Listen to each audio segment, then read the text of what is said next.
रुकुम अपने मित्र शिशुपाल के लिए पत्र लिखने लगा है, क्योंकि महाराज भीष्मक ने बार बार समझाया है।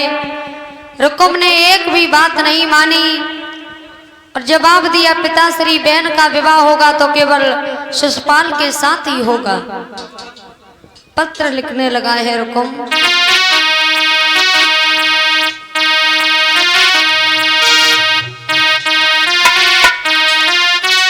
है नाई और पंडित को बुलाया है, पत्र दे दिया है भैया कि इस पत्र को लेकर के और जाओ चंदेली में जाकर के शिशुपाल को दे देना। नाई और पंडित ने पत्र लिया है, पत्र लेकर के चंदेली के लिए चल पड़े हैं। शिशुपाल के जब यहाँ पहुंचे हैं तो शिशुपाल से जाकर मिले हैं, भैया शिशुपाल मैं कुंदनपुर से आया हूँ, रुकुम ने ये पत्र भेजा है तुम्हारे लिए, जिस पत्र में लिखा है कि रुकुम अपनी बहन रुक्मिणी का विवाह तुम्हारे साथ करना चाहता है। अब तो शिशुपाल जैसे ही विवाह का नाम सुना फूल के तुब्बा, शिशुपाल सोचने लगा अरे मेरे जैसे मित्र सबके हों, मेरा मित्र रुकुम अपनी बहन रुक्मिणी का विवाह मेरे साथ करना चाहता है। शिशुपाल बड़ा खुश, क्योंकि अगर भोजन कराएंगे, भोजन कराने में कोई कमी हो गई तो शायद शिशुपाल अपनी बहनों को फिर विवाह करे या ना करे। जाओ तुम भाग जाओ, हम आ जाएंगे। नाई पंडित को वहां से भगा दिया। अब तो शिशुपाल जो है भाभी के पास पहुंचा है और भाभी से बोला है कि भाभी हमें दूल्हा बना दो। भाभी से शिशुपाल बोला भाभी हमें दूल्हा बना दो। भाभी बोली दूल्हा बन के कहाँ जा रहे? भाभी अरे रुकुम ने मेरे लिए पत्र भेजा है जिसमें लिखा है कि रुकुम अपनी बहन रुक्मिणी का विवाह मेरे साथ करना चाहते हैं, और ऐसा करो अब तुम जल्दी से हमें दूल्हा बना दो और मैं विवाह करने जाऊंगा। भाभी बोली लला काहे को बोराने फिर रही हो, तुम आओ विवाह होने वालों ना है। सुनो अरे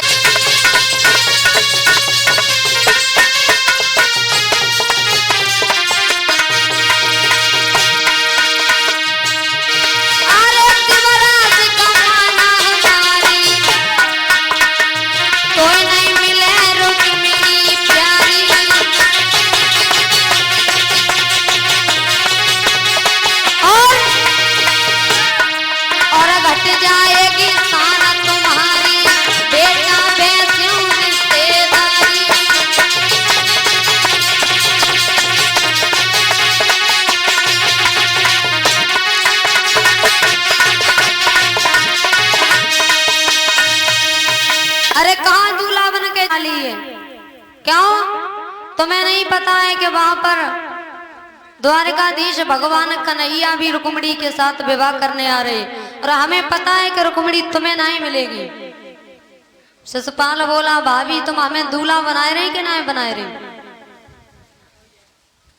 पूरे नगर में बुलौआ दिलवा दिया कि आज शिशुपाल की बारात जा रही। बारात गांव की सब लड़कियां इकट्ठी हो जाती हैं, गीत गाने लगी हैं कि शिशुपाल का विवाह है। शिशुपाल दूल्हा बनने के लिए मंडप पर पहुंचे। शिशुपाल को दूल्हा बनाने लगी भाभी। अब लड़कियों ने कहा है कि भाभी अब शिशुपाल के काजर तो लगो ही ना है। सो भाभी बोली काजर कहाँ बिटिया, आज काजर की डबिया तो कौआ उठाए लेगो। तो शिशुपाल बोलो काजर ही तो लगाने, जाओ द्वारे चारे वाली मशीन ठाड़ी सब तेल धरो बाइम दो अंगुरियां बोल रहा। सो भाभी ने करिया तेल में दो अंगुरियां बोली और जाएंगे। शिशुपाल की आंख में कजरा लगाए दो। शिशुपाल दूल्हा बने हैं। दूल्हा बनने के बाद और इधर रुक्मिणी के साथ विवाह करने के लिए आ जाते हैं। प्यारे भगवत श्रोताओं, रुक्मिणी जो है रुक्मिणी बैठी बैठी रो रही है कि मेरे भैया ने अब तो पत्र भी भेज दिया है और कहीं ऐसा न हो कि द्वारकाधीश कन्हैया नहीं आ पाए, तब तक शिशुपाल मेरे साथ विवाह करके चला जाए। रुक्मिणी बैठी बैठी रो रही, तब तक दरवाजे पर एक पंडित जी आ जाते हैं। पंडित जी दरवाजे पर आए हैं, माताम भिक्षाम देही। रुक्मिणी रोती हुई अंदर से बाहर निकल के आई। जवाब दिया, पंडित जी आज मैं तुम्हें भिक्षा नहीं दे पाऊंगी। पंडित जी बोले, क्यों? आज मैं तुम्हें भिक्षा इसलिए नहीं दे पाऊंगी, आज मैं बड़ी परेशान हूं, क्योंकि मेरा विवाह है और मेरा भैया मेरा विवाह शिशुपाल के साथ करना चाहता है। पंडित जी बोले, फिर तो बहुत बड़ी खुशी की बात है, तेरा आज विवाह है, बड़ी खुशी की बात है, आज तू और भिक्षा दे, मन भर के भिक्षा दे। रुक्मिणी बोली, पंडित जी भैया मेरा विवाह करना चाहता है शिशुपाल के साथ, और मैंने अपना पति द्वारकाधीश भगवान कन्हैया को माना है। मैं भगवान कन्हैया के सिवा किसी की दुल्हन नहीं बन सकती हूँ। पंडित जी बोले, रुक्मिणी तो हमें ये बता कि तूने कन्हैया को कहीं देखा है? रुक्मिणी बोली, हाँ देखा है। कहाँ देखा है? कि सपने में। तो तेरी कुछ बात हो भाई? कि हाँ बात भाई। कहाँ बात भाई? सुनो। जवाब दिया पंडित जी, मैंने सपने में कन्हैया को देखा है, और सपने में देखा ही नहीं, उनसे मेरी बात भी हुई। उन्होंने हमसे कहा है कि जब शिशुपाल तेरे साथ विवाह करने के लिए आए तो तू मेरे लिए पत्र भेज देना, मैं आ जाऊंगा और तुझे ले जाऊंगा। पंडित जी बोले, तो हम क्या करें? रुक्मिणी बोली, ऐसा करो पंडित जी, हम पत्र लिख करके दे दूंगी और तुम पत्र लेकर के द्वारका में चले जाओ।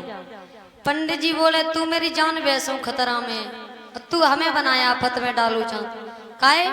हम तो रास्ता ना रिंगी जा रही, तू कह रही है कि जाओ हमारी चिट्ठी लेके द्वारका में चले जाओ, पहले मैं भोजन करा। रुक्मिणी बोली, ऐसा करो पहले तुम मेरा पत्र लेकर जाओ। अब तो पंडित जी रुक्मिणी से कह रहे, रुक्मिणी हम तो बूढ़े हैं, हमसे चला भी नहीं जाएगा, हम पत्र ले कैसे जाएंगे?